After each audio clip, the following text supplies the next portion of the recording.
Media Lab. Media Lab is where we get to bring journalists and look at some of the headlines trending, and we try to get their own perception of these events, and we'll see how we can move forward. So today is when we present, some of these headlines to you and try to analyze them with our guest in the studio, journalist. But before we introduce him, I'm still here with Eni Yanu. Hello. Thank you, Ruth. I am Eni Yanufale. All right, I really want to listen. Let's get started. Media Lab, let's know what is happening in the news. Of course, the headlines we've got, and let's see reactions. I want to listen. All right, then. So we have some of these headlines we'll be sharing with you. But before that, let's introduce to you our guest. Good morning and welcome to Media Lab, Mr. Ifai Emmanuel. Thank you very much, Ruth, and good morning, listener. Iyane, right? Iyane. I've been trying to... Eni. I've been listening to, since yesterday. I've been trying to practice that. Oh, my goodness, yeah. When Ruth was battling with it yesterday, I also was trying to learn how to pronounce the name. It's a pleasure being here.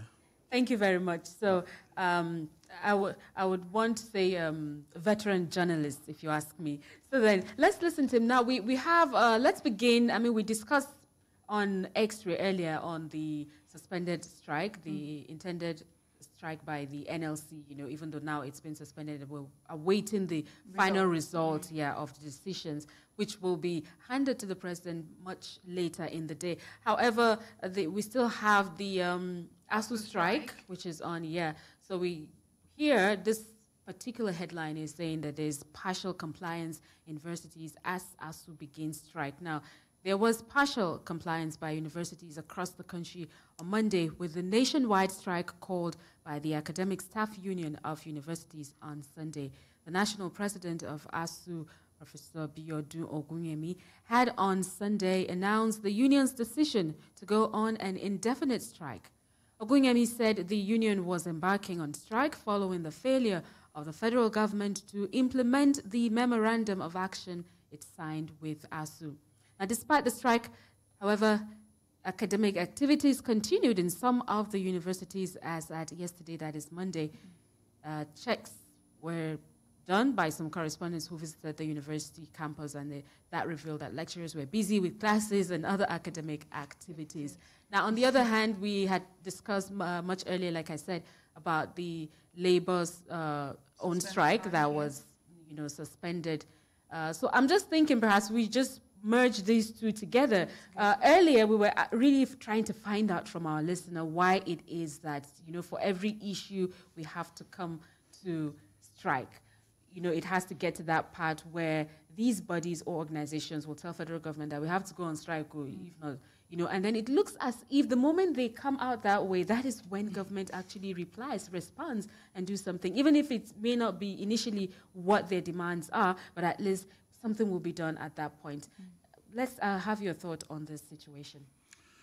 Well, first and foremost, it is within the rights of the various labor unions to agitate, to demand for the interests of their members. And this is where partially I do disagree with the NLC, for instance, which each time they claim that they are fighting for the masses, for the generality of the Nigerian public, I have issue with them. If they clearly say they are fighting for their members, particularly civil servants, who in my estimation constitute far less than 1% of the Nigerian population. I am not saying it is out of place, it is wrong for them to demand for the review of their pay. After all, it's a legal matter. The Act says every 5 years there should be a review, which is okay. And if you look at, for instance, even the 30,000 naira they are demanding, I used to make joke with some people that in the past you used to have salary that will not take you to the bus stop. This take you home. These days it got to a point it can't even take you to the bus stop, and now it's even getting to a point where it can't even take you to the gate of your office. Wow. So I have no problem with that, but Where sometimes I have problem is when at the slightest of any provocation, we've seen situations where labor leaders, maybe one small organization, a company has an issue with some of its staff, then you shut the entire country down. That's where I have a problem. Okay. And I think the reason is not far-fetched. I think the labor leaders, some people today who have become, unionism have become a profession, all they do is they live off the union. And what they simply do is, at each time there is a strike, I mean, the slightest things they want to go to strike because that's when they make money too. Because they begin to claim we use social fund for mobilization, we did all that. And that's why it has become, even when you needed to engage, they quickly jump at issues of strike. And so I think this has been what has been fueling that. But come back to another issue. Because if the labor leaders, for instance, the NS is talking about fighting for the, even the 18,000 that were being paid, how many, apart from the civil service, how many organizations, in all honesty, because let's get to understand what this minimum wage means. Minimum wage means that in the country, nobody should earn less than that.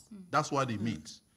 It's not saying it must be only civil servant. Yeah. Yes. And it doesn't also have to be that exact amount. Exact. So it can be higher. But nobody can go less. That's what it means. Now, but has the labor also taken time to find out whether people in the private sector, whether organized or unorganized private sector, whether people are paid that minimum? I know of places where people are paid as ridiculous as 5,000 naira a month. Go to some of these security companies. How much are these guys paid? They collect huge amount from individuals and corporate organizations, and how much do they pay them? Some pay even less than 10,000 naira. And I had expected that the NLC, these are areas NLC should also be looking at. Issues of casualization in the oil sector and several other places. They won't look at those things. But the tripartite committee, I was thinking, comprised of both private sector and... yes. So. No, but should we also not begin, labor should also not be insisting that those other areas people should also pay that minimum. Then you will find even in the government sector, when you find our emperors called governors at the various states, even the 18,000, many of them are COE. I had expected that labor should go after. You see, we over focus on the center. Okay. We don't look at the states. And I think this is where labor should now begin to also review its tactics and begin to think twice. Then on the other hand, there's the issue of productivity. Go around the civil service today, go around government offices. In the name of bureaucracy, things are unnecessarily, unduly delayed for so long. What is even the productivity level of these civil servants? One file that simply should have been treated within a short time, they keep tossing it one place to the other. You go to offices, either he's gone to school, he or she has gone for school run, hospital, bank. These are the same stories you hear. I've been to states where somebody will just come and drop his cap on the seat, on the table, and he's disappeared. So that at least when you come, you say, he's there, he just stepped out. And the whole day at the close of work, he comes pick his cap. So I think the labor this body language of the civil servants, so to speak, what you're trying to explain now, could it not be as a result of the fact that they are underpaid? Yeah, they are underpaid, and so they feel when you are productive, that's when the organization makes more money. So when you are productive, your organization makes more money. Your organization would naturally would have enough money to pay you more. But when ab initio, even your productive level is low, how do you there won't be a need to exactly. want to pay you? Yeah. So I really think that after this issue of minimum wage, I think the area we should begin to focus. The government should take this step to see that the maximization of every person on the payroll of government should be productive. We should have mechanism of measuring the productive level of every civil servant It's not just enough to say, some people just in name that they are civil servants. They don't go to work, they receive salary. This is worse even at the state. I am telling you particularly, I'm from Benue State. I have also known that in Benue State, that people I know are on the payroll of Benue State government, they live in Abuja here. Wow. So you begin to wonder. Wow. But at the end of the month, they get alert. They are the first to complain. They are the worst to complain. So we must begin to look at this thing, this aspect as well. After this whole brouhaha about this salary issue, which as we know, we pray that the president will receive it today, and he will pass it over to, the Council of State, I think, is supposed to meet over it. You know, I saw some papers already celebrating that the minimum is 30,000, but I think it's still the process. It hasn't complete yet. No, so we should not be beginning to mislead people. Because after that, it will go to the National Assembly. Maybe in the spirit of give and take, the National Assembly may not think out with the figure. Just for the purpose of, because the Labour is blackmailing. For me, as far as I'm concerned, it's blackmail because they know election is by the corner. And the politicians, we have no choice than to... Yeah, because they have actually said no increment, no vote. Why are you targeting this time? All along, you never did anything. Why are you looking at this time? Then, on the other hand, is the ASU. ASU is becoming another thing. I mean, because they knew Labour had announced Labour was going on strike from the 6th, and they hurriedly met on Sunday and said Monday they start strike. But so what do we say about the fact that some are on the job and others are still insisting on the strike? It said that it's a partial strike. Yeah, you should expect it because the way and manner it was, there was no proper mobilization. I think it was hurriedly done. Okay. Just probably to beat the Labour, to NLC to it. I mean, that's where I see it. Because so it's like a competition. Exactly. But I think that's what exactly they wanted to do. But ASU has had like this endless demands that have never really been met by government, you know, dating back to the 90s ASU should also and all learn of that. to be realistic. In a situation, okay, the health sector is competing. The infrastructures are competing. Yes, I agree. There's issue of corruption and the rest of it. But even within them, the ASU themselves, they should also begin to think of. I mean, when you continue doing one thing over and over, and you are not getting results, you should think of other alternatives. I thought at the university level, that's where you invent solutions to problems. But we are continuing having this. I thought by now they should wear their thinking cap and begin to think and begin to come up with innovations, begin to come up with things that will make, we change the situation. We cannot continue on this same story every now and then. Because this same ASU, today they're on strike. The private universities are on. And at some point I begin to feel that whether they are, it's a kind of a deliberate attempt to get the private university flourishing. Because many of them lecture. Yeah. Many of these who are on the payroll of government are lecturing in private universities. Oh, so it looks like a conspiracy. So, yes, I get that feeling. That's my opinion. I'm not saying it is, but that's what I'm beginning to think. That it may also be part of it. Otherwise, how do you explain? I mean, you claim, if you claim you're concerned about the children. A friend of mine, the daughter, got admission. He was lamenting last night, practically. She was supposed to have been thinking about going to resume. But because he cannot afford private university. So, so when you are doing this, you should also think twice. Then, at the end of the day, you hear them again, even when the schools are in session, issues of...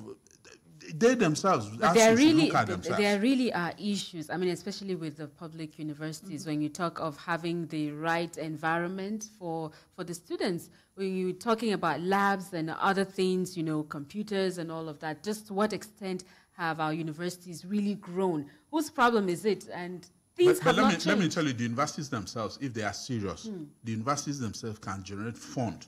How? Good.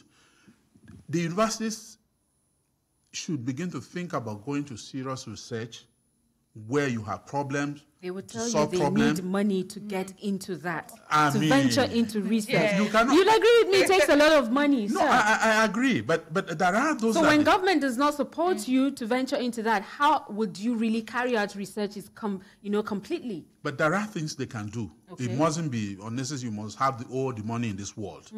There are areas the universities can... For instance, We have all universities of agriculture. We have colleges of agriculture. Do you need so much money to begin to think about going to farm and add value? I mean, so there are things they can do at the universities. And they should also begin to look at even corruption within the university system. The management of these institutions. You are aware not too long ago, University of Abuja here was a mess in issues of corruption here and there. Funds were going into the school and nobody was seeing the result. And several others like that. If today you will be search right on most of these universities, you'll find that at least there are funds that if they are properly managed, we won't be talking about what we are talking today. TED fund is there. Some of the institutions cannot have access funds from TED funds. Why? Simply because what they are supposed to do, they are not able to do.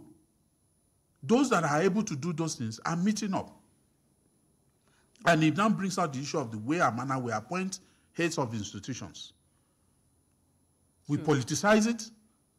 We don't look at competent people. We look at people we consider this one is our own. It's from our area. These are federal institutions. Yeah. And you must say somebody must be within that area before he's appointed to head such institution. So it's a mirage of issues.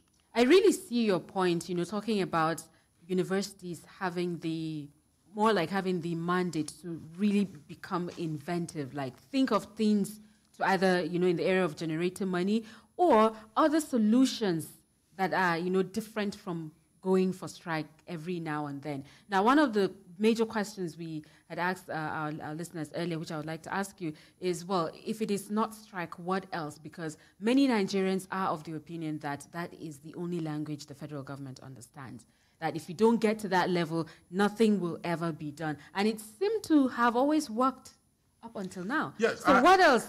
What else can, where else can bodies, organizations, look to or do instead of necessarily going for strike? No, I do agree, but that should be the last resort. Because over and over you are doing this. These strikes, gradually over time, they are beginning to lose their potency. And they are beginning to lose the sympathy of the public. Okay. I have always been one of those who, in the past, have always been in support of some of these things. But they are becoming too many. They are becoming too monotonous. And some are very flimsy. Like, for instance, this current strike of ASUNA, the summary of it is that poor funding of the universities. So which sector in this country that is not poorly funded today in Nigeria? So should we now shut down the health sector and say we fund the university? Should they now shut down the security and say we fund the universities? Should they now shut down infrastructure and say we fund the university? So if you begin to look at a hierarchy of wants, or of needs, as Abraham Maslow will say, then will you now, education would even not be the first.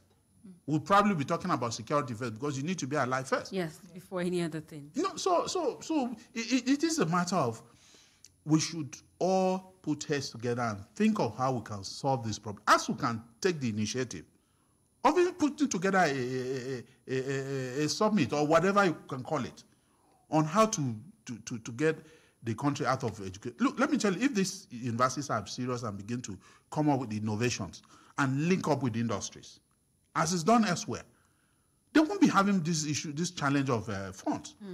When you do your researches, find a way of linking up with universities, the industries. You understand? So when they begin to do that, because up to as we speak today, a lot of industries in this country import raw material. For instance, even the likes of, Five Alive, they still import their base. Whereas we have in this country, we have oranges, we have all manner of things here in this country. In Benue, we have a lot of fruits, Westie. Can't the Federal University of Agriculture in Makurdi, for instance, begin to think about how they can now harness and add value to these things and get the makers of Five Alive and the rest of them to begin to patronize what they are producing rather than importing.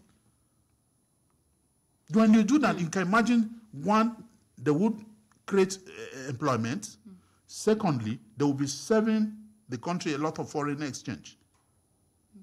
But all they don't do is everybody just come. The lecturers, some of them, the notes they prepare 100 years ago, that's what they're still depending on. Every day, garbage in, garbage out. No new innovation, no new thinking, no new research. They are one-way traffic. They are regimented in their orientation and thinking. This is the point I'm making. All right. Okay. All right. Let us take another turn towards NLC right now. What will happen at the end of today if it is still not the same 30,000 naira that they should reach out to? I don't get. What would happen if we still are not getting 30,000 naira at the end of today? Well, NLC has threatened that they will go on strike. But what I suspect is that 30,000 naira will end up. That's what even the National Assembly will pass. The elections are by the corner. So every politician now wants to be seen to be in the good book of the electorate. So I want to predict that this will just be rubber stamp. It won't even take days. Once the president tabled before the economic team to the Council of State, they will all endorse it, and then it will now move to the National Assembly. In a matter of days, National Assembly will tell you they have passed it, and then the president will append signature, and I hope they'll be able to pay. We're marking you. Let's see if your prediction will come true. It's 11:22 a.m. Media Lab on Human Rights Radio 101.1 FM. We'll be taking a short commercial break. Do stay with us. We'll be right back. Human Rights Radio.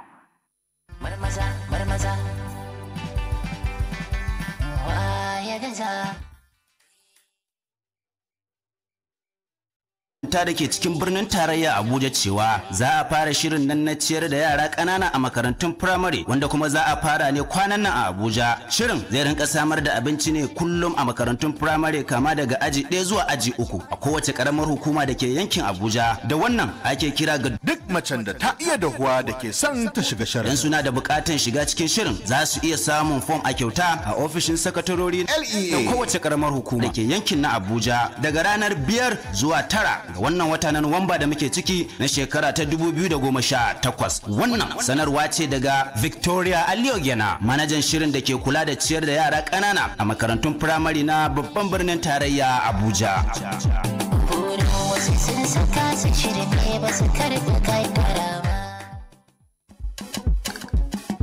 My country people, it get better tori wey don land we here o. The federal government homegrown school feeding program go shele for FCT. This program so na to give food every day to children dem wey dey primary 1 to 3 for all the LEA primary schools. Any woman wey sabi cook food wey wan dey part of this matter so, dem fit go collect forms free of charge for any LEA secretary office wey dey near your area council from 5th go reach 9th of November 2018. Hurry yo, make you no sit down dey look before e go come pass you. This story na from Victoria Aliogena, Program Manager, FCT Homegrown School Feeding Program.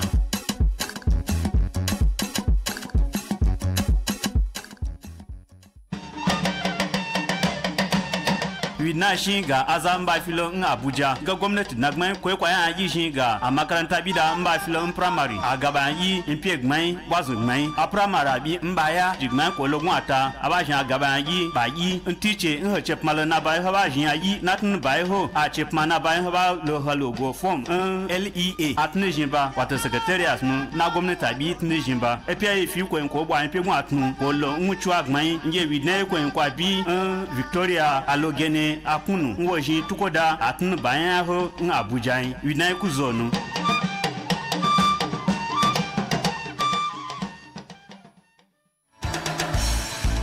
Admissions for the January 2019 intake is ongoing at the American University of Nigeria, one of the most innovative universities in sub-Saharan Africa.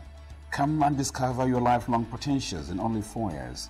Come and enjoy the beauty of a smart campus, cultural diversity, critical thinking and many more under the watch of world-class professors. Come and learn more about AUN at an open house in Abuja on Friday, 9th November 2018 at the Yaradua Center, Abuja. Time for the open house is 2 to 5 p.m. Don't miss this opportunity. For more information, visit our website at www.aun.edu.ng or call 007-740-0585. American University of Nigeria. Excellence, integrity, and service.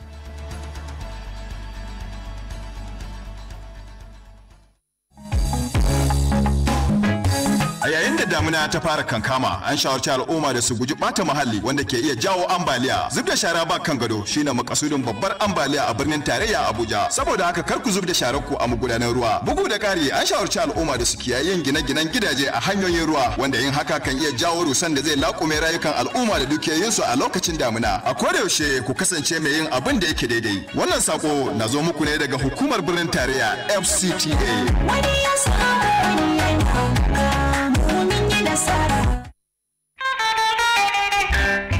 Udu mmiri ebidola a na-adọ ọhaneze aka na ntị ka ha gbochie ma kwụsị akparamagwa ga-ebute mmiri ọdụdọ na mbuze dịka iwufu ahịhịa n'ime mmiri na-asọ asọ ya na ịtụnye ihe n'ime gota. A na-emekwa ka ị mara na iwu ụlọ n'ebe na-ekwesịghị dịka ụzọ mmiri nwere ike ịkpata ịtụfu ndụ ndị mmadụ n'efu ya na ihe nweta ndị mmadụ ịla n'iyi mee ihe kwesịrị dị mma. Ọ bụ Federal Capital Territory Administration FCTA na-ezitara gị ozi a.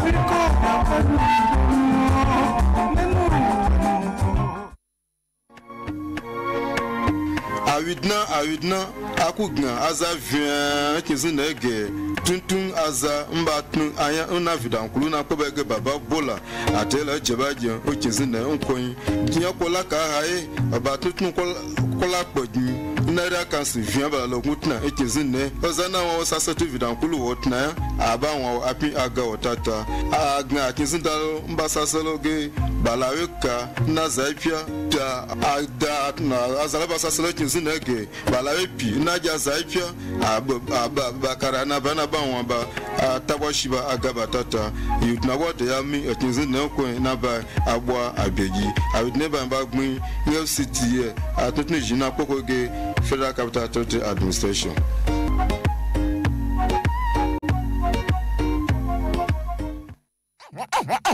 Beyond Radio 101.1 Human Rights Radio. I know you're gonna dig this. Defining broadcasting.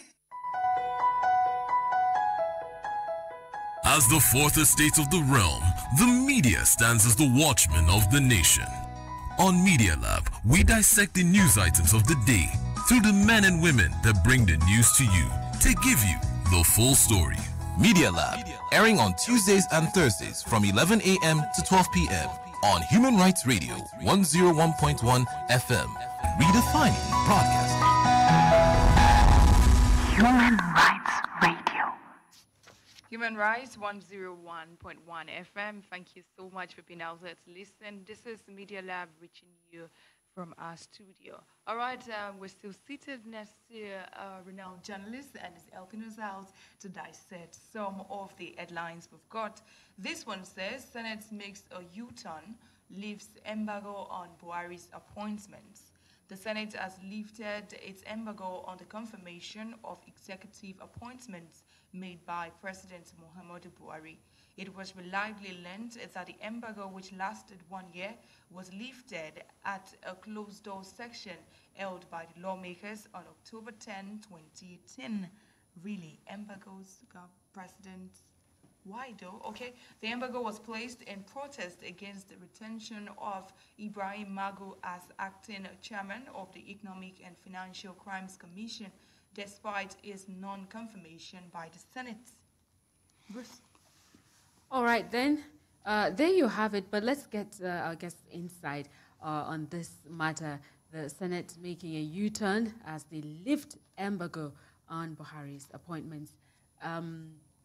Is it in their place to do that? Well, first and foremost, they were elected to go there and do their job. So for them to have even said they placed embargo on confirming appointments, it means they were not doing their job. I would have expected that part of their pay should have also been embargoed. Oh. Yes. I mean, that's well, it. possibly that's why they are lifting it now. I think where the whole problem started was, just as the report pointed out in Section 171, which exempts some certain offices from seeking confirmation of the Senate, the National Assembly. When the issue of Magu came up, you recall that, for those who may have forgotten, that Magu's name was presented, I think, twice, and the Senate refused to confirm him, of which some of us, even before then, we had known, and we said it, that we knew Magu would never get confirmed under this present Senate. for a number of reasons, which are there in public domain and public knowledge. So they now said they were embargoing that henceforth they would never confirm any appointment from the president. But it's good now that they have, they probably have seen reason. They know that the election is by the corner. I know that this election may have also influenced that, because they know two-way that these same people you are refusing to confirm, some of them may decide your fate when it comes to election next year. So that may have informed why they have changed their mind now. They are talking of lifting the embargo. But having said that, what I had expected them to do, instead of saying you will not do your job, what I had expected them to do was, since it was a constitutional conflict, the president, as said by Vice President, and even Femi Falana had also said that the office of Magu did not fall within those offices that the president is required by law to send for confirmation. What I had expected them to do, clearly, it shows there was a constitutional conflict. And when you have a constitutional conflict, what do? You approach the Supreme Court for interpretation. What I had expected the Senate to do, rather than saying they were embargoing confirmation, would have been to approach the Supreme Court to seek an interpretation, which the interpretation would have put the matter to rest, whichever way it goes. If it had gone in their favor, the executive would have known now that, yes, this is the law. And anything in the contrary would have been a contravention of the law. If it were the other way around, then it would have settled the matter, because any act of the National Assembly that is inconsistent with the provisions of the Constitution remain null and void to the extent of its inconsistency. And so I thought, when you have a situation like this would also help our society grow better. And this is why I have always argued, even the issue of this fight against corruption, people will say, one-sided, one this, one that. I say, no problem. The question we should be asking is, did such individuals commit such offense? If yes, did the government take such individual to a legal process? If it's yes, then fine and good, I have no problem. If it's no, that's where we shout. Yeah. Because when you go through the judicial process, if the individual is able to fight his way through and get out of it, fine and good. Because he is truly innocent. It helps us. You know, so but when you begin to do like a gangstering approach, that's where I have a problem. So they had, from beginning, I've been issued, they had no reason to even to talk about the embargo. Because they were elected to go and do their work. Yeah. If they were embargoing doing their work, their allowances and pay should have also been embargoed. Placing an embargo, isn't that against the rule of law? Well, I am not sure there's anywhere in the Constitution that said they should place embargo on any confirmation. I can't remember seeing that anywhere. Well, I stand to be correct. I'm not a lawyer. Yeah, by way of explanation, though, one of the senators who did speak under condition of anonymity said that we did it, that is placing the embargo based on certain premises, and after a while, those issues were resolved. Has Magu ceased to be acting chairman of the EFCC? You can see that we are clearing the backlogs and all the outstanding screenings and confirmations. We are doing them. Okay, let me tell you, Ruth, part of this whole problem was this. As events emerged eventually showed, Saraki was interested in president. So he was ready to frustrate Buhari by all means. Let's not shy away from this. No, that's a fact. He wanted to run for president. And so as much as possible, he wanted to rubbish the man who is occupying the position today, so that he will be seen as a non-performer. Because look at even the issue of, let's even start with the issue of CBN appointment to confirm, so that the CBN will have, the Monetary Policy Monetary Committee, where you needed to have some of the deputy governors confirmed. It was one thing they sat on for a very long time. There were issues of economy at a point when Nigeria was in recess, that they refused to do those things that they ought to have done. There was even a proposal to shorten the process, the duration of the process of beginning a tender and closing of a tender, because so as to fast-track the issues of infrastructure. They frustrated all that. You understand? So it was, when some of us were saying that there was an agenda, people didn't see it until later you saw it. Once now it's clear to them, he has attempted to be president, he failed to get the ticket. And so today they see that there's nothing again to fight for. And then because he needs to come back to Senate. Well, so today you politics. have to, no, you don't play the politics at the expense of the country, the survival of the country. There are certain things that are very germane and are very critical and fundamental for the survivor of the society. It is only when Nigeria survives, Nigeria is Nigeria, that you can even be a leader. So if there are issues that are political, you play your politics. But when you come to issue of development, you keep that aside. This is where I have a problem I had a problem with the whole thing. All right, we move to the next story. All right, Ekiti PDP rejects Olujimi, restores Fayose as leader. The State Executive Committee of the People's Democratic Party in Ekiti State has reaffirmed the former governor, Ayodele Fayose, as the leader of the party in the state. Why? I thought it was supposed to pay a certain amount to the court. Does that still work this way? Well, no, I don't.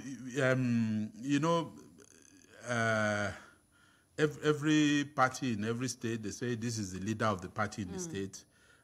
Okay, probably you are talking about because of Fayose's issue with the EFCC. Yes. As it is today, Fayose is still an innocent man. He hasn't been convicted. He is only an accused. So I do not think that stop. In law, you cannot stop him from even holding any office. Okay. I'm not talking about this. This is an informal thing that is the leader of the party is referred to as the leader of the party. He can still hold public office because there hasn't been any conviction anywhere, as far as I know. You may be looking at it from a moral point of view, but in law, it's not an issue about moral or emotion or sentiment. It's about the facts of the law. So I don't see any issue. If members of PDP in Ekiti State are more comfortable with Fayose, so fine and good. That's what they see. So long as it's not about some few individuals who gang up and shut everybody out. If it's not the case, there's no problem. I don't see any issue there. Well, then the State Executive Committee has disassociated itself from the purported stakeholders meeting, which had earlier declared the Senate Minority Whip, Senator Biodun Olujimi, as the party leader. The SEC is the highest organ of the party in the state, which comprised the State Working Committee, party's chairman, and secretary at local governments and wards, and elected public office holders, among others.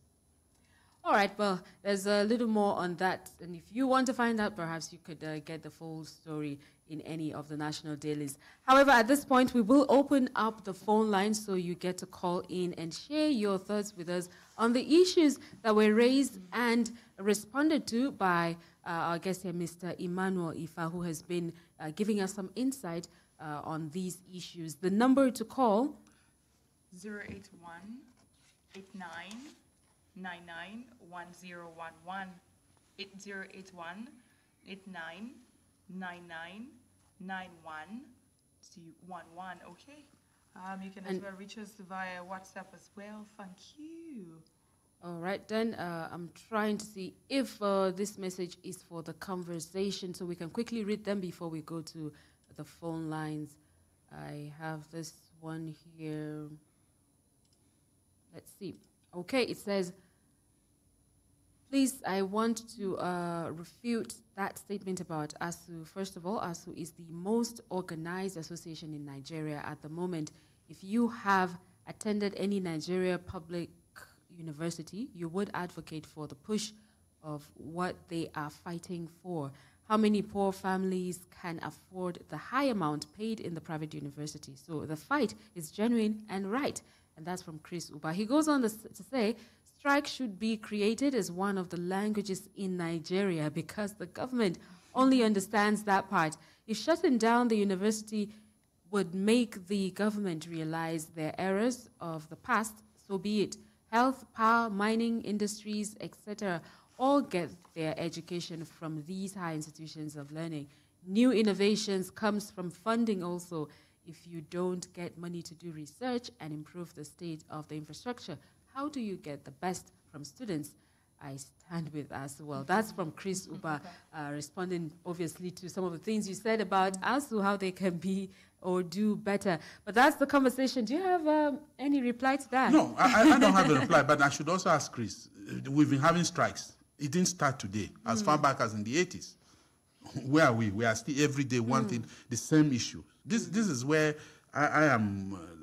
I mean, that's what I mean. I'm not saying ASU shouldn't have a reason to fight. I mean, but I am saying it's not. It shouldn't be on every issue that you begin to go on strike. Issues of allowance, issue of salary. There was a time when they were even having conflict between ASU and non-academy. Yes. It becomes an issue. Doctors and nurses and midwives say, no, this must be the head. This shouldn't be the head. It becomes an issue of strike. This is the point I'm making. The oil industry, because one small company somewhere has had issues with 2 or 3 employers, then you shut down the entire country. This is the point I'm making. Okay. All right, then let's proceed to the phone line. 081 89991011. That is 081-8999-1011. Don't forget, you can send your WhatsApp message to that same number. We're right here to pick your calls and get to hear your contribution to any of the headlines that we've looked at so far. Hello. Good morning. Good morning. Please. Very well. Please turn down the volume on your radio. You know, the condition of the country, that is what is making country to go to strike before they can get what they need. Okay, what's your name? I mean, the condition of the country. Without action, you can't get what you need in Nigeria. Okay. So before you can able to get anything in Nigeria, you have to take action. Rather you go strike and whatever. That is what will make our people to go strike before they get what they need. Okay. Thank you. All right, then, Mr. Nameless. Maybe the network wouldn't let him get the... Yeah, he could not even answer his own name correctly. All right, then, but keep trying. He also is of the opinion that, well, strike is the answer. But we're really trying to see how we can take our minds away from that and think of better means or a better means of getting our demands, our requests, being adhered to so the nation can move forward. 081-8999-1011. That is the number to call. If you're joining us, this is the Media Lab on Human Rights 101.1 FM. And we actually took a look at some headlines that we've got on air. Okay, we've got a call. Hello, good morning. Good morning. What's your name and where are you calling us from? Hello. Your name is? Yes, I'm hearing you. All right, what's your name? My name is Muhammad Nasir Muhammad. Okay, go ahead. Muhammad Nasir Muhammad. Muhammad Nasir Muhammad. All right, your contributions, please. Okay, my contribution in the country that what? Sorry about that. Wasted time trying to get your name. So please ensure that you always turn off your radio so we don't have to keep telling you that. And then, at the end of the day, we don't even get to have a conversation. Hello? Hello, good morning. Hello. Good morning.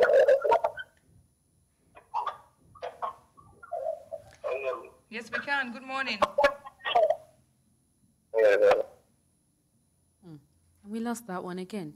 So we don't know if it's the network or whatever could be going wrong.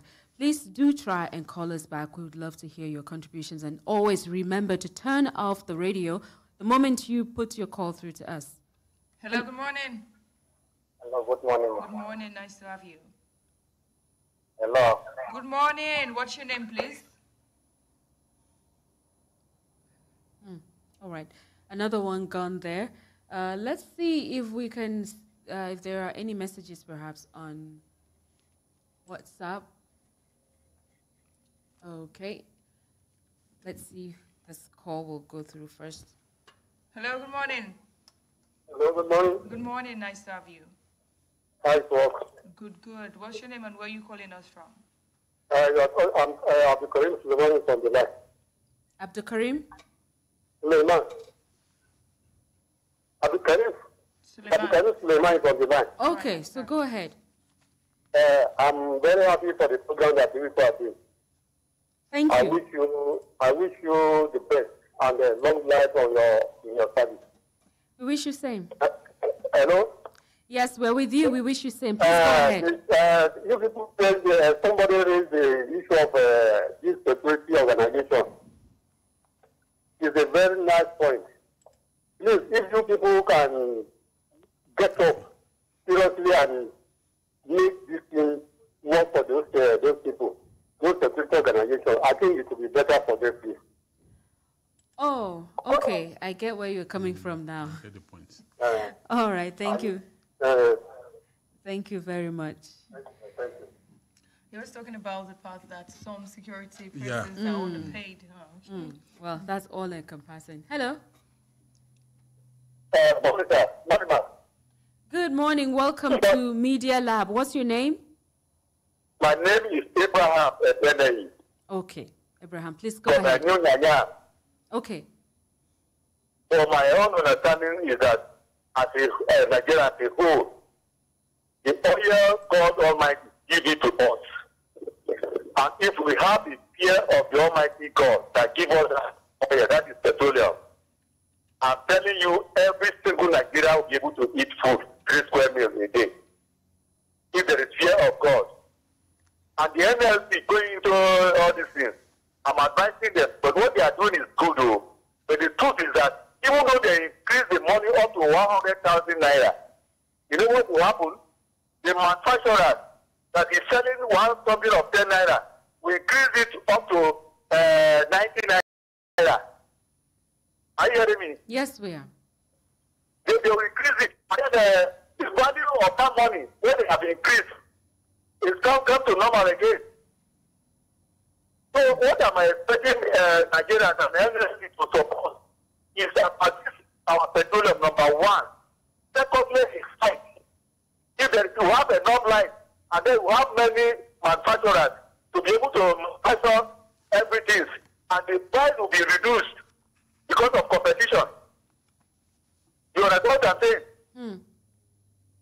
So Nigerians, NLC, even they increase their money up to 30,000 naira, what they are buying 100 naira before will rise up to 200 naira. And the person that is selling in the market will say, yes, we have to increase his or her own money. Or the manufacturer will increase also. So it is equivalent. What I'm trying to say is that these are Nigerian people that are governing us, the leaders. And so talk of what we call it, Senate. Not that the ordinary president was saying like that. The money they collect in a month, I'm telling you, about 50 million. Okay. Divide it to how many people will it be? Assuming this 30,000 naira. For how many people in Nigeria? There's only one person taking that money to his pocket every month. You understand what I'm saying? All right. Yes, we're with you. If we should be real with ourselves, let we be dealing with the leaders and to tell them that all what God gives to us is not for them alone. It's for we, all Nigerians, especially the oil. Okay. So we should make effort on it and life also. All to be right. constant. Okay. Yes, we're with you, but we have to let you go at this point. Thank you very much. So, I want that man to react on that area I'm saying, concerning oil and the light and water. Okay. Of this is. Thank you. Thank you very much. So he wants you to react on some of the things he said, but another thing he also mentioned, which so many people have been concerned about, is the fact that there's going to be this increment on goods and products and services, especially as a result of the increase in the minimum wage. Does that have to happen? There's no doubt about it. You know, Nigerians were a very funny set of people. We always, of course, if you had driven around Abuja last night, yesterday evening, you would have noticed that already filling stations There were queues. Yesterday were already gearing up towards the strike, so that they will hike their fuel. They were already hoarding. Even in LPG stations, you find already people are gearing towards that, and so that they will take advantage. We have this problem. We always like to take advantage of every situation. We always want to. The death of somebody else is a pleasure for me. Yeah. And this is why you see even this issue of insecurity. I mean, you know too well that the issues of Boko Haram and rest were festered this long because some people were enjoying and benefiting from it and would never want it to go away because it becomes an oil well for them and so on and so forth. So there's no doubt about it. Already, I saw one of these water bottle company already. They've been announcing increasing their rates. They have increased their rates, because already there's news that there's going to be salary increment. And so at the end of the day, you find that whatever amount you increase, the inflation will just wipe it off. So for me, this is why I'm saying we should think of different things. Yeah, the owner of that company forgets that even in his family, there are civil servants who will also... No, apart from even the issue of civil servants, because whether he likes it or not, I heard yesterday we were discussing in Consumers Consumer Forum, Protection Council. And as you said, at one point, even if a manufacturer or a provider of service, at one point, there's interchange of role, just like in communication. Yeah. At some point, you become consumer. Whether you like it or not, you cannot provide all the services to yourself 100%. If you provide transport, you will need the farmer. If you're a farmer, you will need the transporter. If you're a transporter, you may also need the fuel man who is a fuel distributor. So one way or the other, you are shooting yourself on the foot. But you see, these are the mentality Nigerians who don't understand. We think that, oh, this is my turn. Let me deal with this person. But you don't know that indirectly, you're also dealing with yourself. Wow. Let's quickly take that message from WhatsApp and we'll call it a wrap on the program. That's from No from Abuja, saying, hello, good day. The man analyzing right there in the studio is doing fantastically well. His views and thoughts on most issues raised in the studio has been really professionally handled. Thank you. All right, Nuhu, thank you for those praises, I would say. Let's see if we have any other message. And if we don't, that will just be the size of the program for us today on Media Lab. It has been quite interesting, and well, we hope that to our listener, they must have benefited one way or the other from this, and most especially our thanks will go to Mr. Ifa Emmanuel, who has been our guest on Media Lab today. Thank you for spending your time with us here on Media Lab. It's always my pleasure. Thank you. All right, we are going to hand things over shortly to Oikeke on the news, but let's get to hear a few things from her.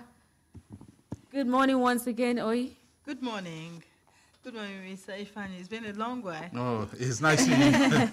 All right. Okay. At least we're happy that the strike is not coming on now, and we're hoping that as the committee, the panel submits the proposed amount to the presidency today, that at least something will happen, and we resolve this once and for all. And then plus other reports, will come up by 12. All right then. So we look forward to the news at 12 noon. Thank you very much, Oi, for that insight. And yes, that's it for us today. That's it for us today on the program. Many, many thanks to our listeners. Any words? Thank you so much. Oh, okay. Of course, we know the right thing to do in a country as mighty as ours, like Nigeria. Please just be yourself, do the right thing, because it would always come back to you. It is said that if you want to keep a community clean, you have to sweep your doorstep. And then that way, it comes back to you. Enjoy the rest of your day. My name is Enni Iyanufale. And I am Ruth Usman. And like you heard, the news will be up at exactly 12 noon, and many other programs will be coming your way shortly after that. Enjoy the rest of your day.